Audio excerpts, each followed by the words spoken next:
Hey, what's going on, guys? Hope you are doing well. Hope your host homes are off to a good start. But David and I just wanted to hang out with you for 5 to 8 minutes and just thank the Lord for technology. Right, David? Oh, yeah, 100%.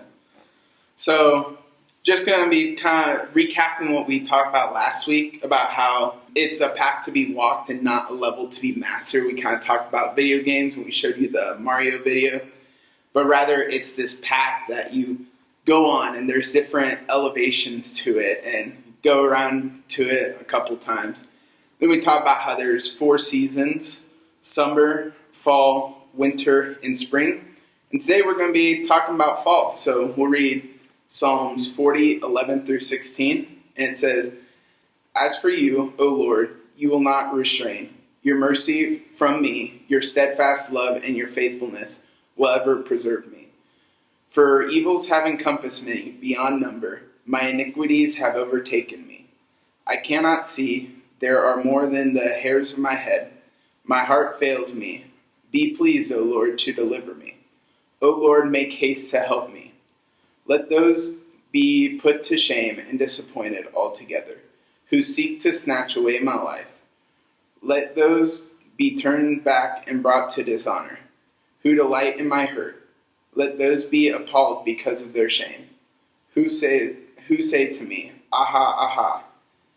But may all who seek you rejoice and be glad in you. May those who love your salvation say continually, Great is the Lord."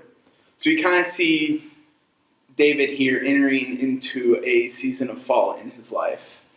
And as we kind of talk about this, remember these 3 things that we talked about that you can do in any season. Surrender to the season you're in, lean into the lessons from each season, and then mark the path for next year because you will be back, because seasons go around. So now Aaron's going to talk to us a little bit more about what fall is. Hey, thanks for that, David.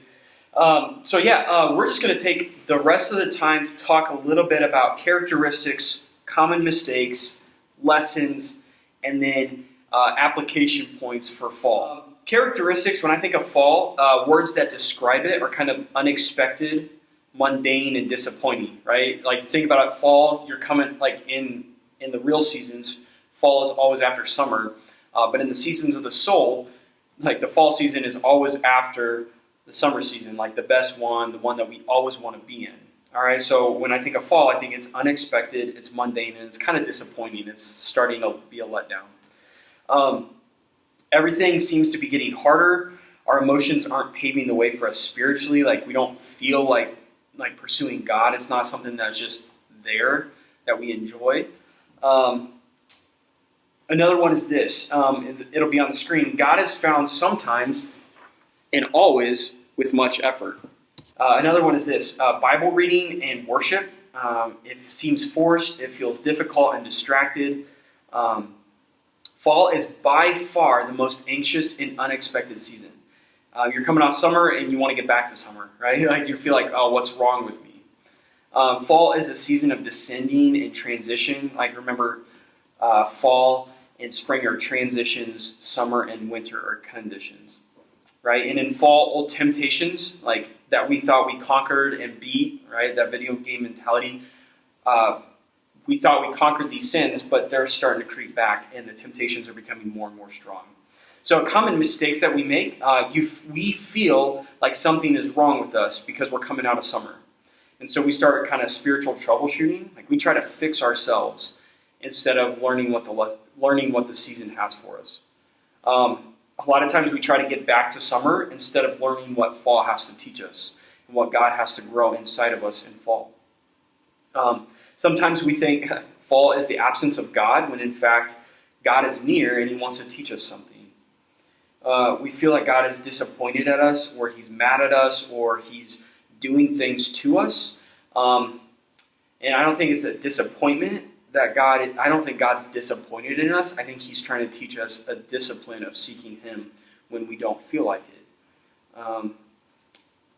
Because He's trying to prepare you for winter, which is coming up next week.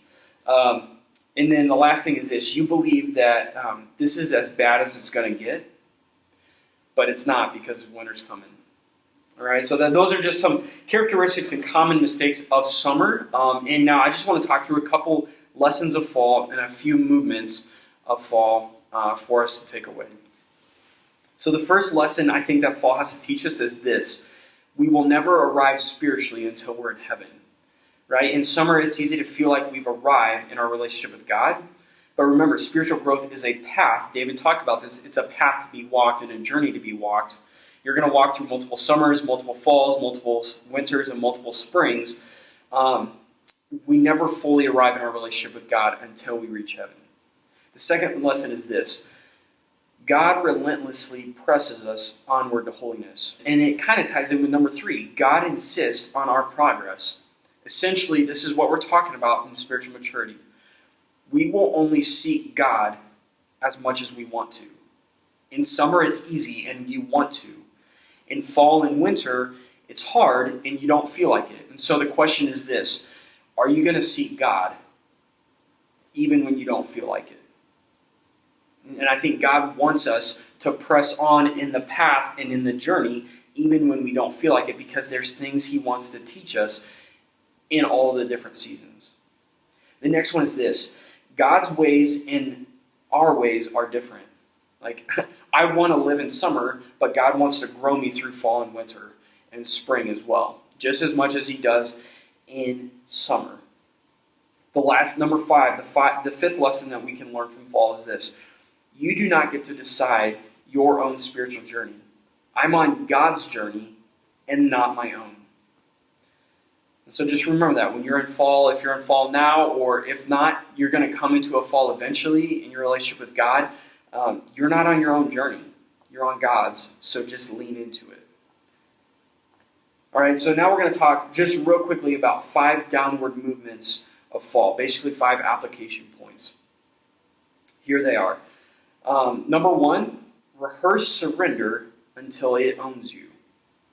Right? In summer, it's easy to want to pursue God. It's easy to want to give things over to Him because it's easy. But in fall, when it's not as easy, surrender. Like, practice surrendering everything over to God. Temptations, lusts, perseverance, discipline, your spiritual journey, surrender it to God. Number 2, cling to simple trust. Just trust that God has you on this path for a reason. I know it doesn't answer all the questions, but I think when we trust God in fall and winter like we do in spring and summer, I think that grows us and it grows perseverance inside of us. The third thing is this: embrace the cross of Christ. Like, what's desirable about following God is a lot of times people, when I say, what do you like about your relationship with God? They're like, I'm just excited I'm going to heaven. Right? Well, I think a relationship with God is more than that, right? In the cycle of following God, we need to follow Him in fall and winter like we do in spring and summer. All right, so embrace the cross of Christ. The fourth one is this: hunker down into spiritual disciplines. Right? You're only going to seek God as much as you want to. And so even when you don't feel like it, like if we allow our emotions and our feelings to direct our thoughts and how we pursue God, then we're only going to seek God in summer, maybe. But as you're going into fall and winter, start to develop and seriously practice spiritual disciplines that will help sustain you through fall and winter. All right, so that's number 4, hunker down into spiritual disciplines. Number 5, revisit your spiritual journey. Right? When things are fading and you're starting to want to get back to summer, don't just want to get back to summer. Just remember what God did inside of you in summer. All right? Don't think, well, what is God doing to me? But think this: what has God done in me? All right. So those are just a few of the things that we can learn about fall. Obviously, we wanted to give you guys time at your host homes to have time to talk about it and do different things. But these are just a few lessons and few application points that we can think about as we think about a fall season of the soul. So David, I'm going to turn it back over to you to wrap us up. Hey, thanks, Aaron. And I hope you guys enjoy this and enjoy the rest of your time for host homes. The rest of the time is yours. We have some small group questions and hope to see you guys next week. See ya.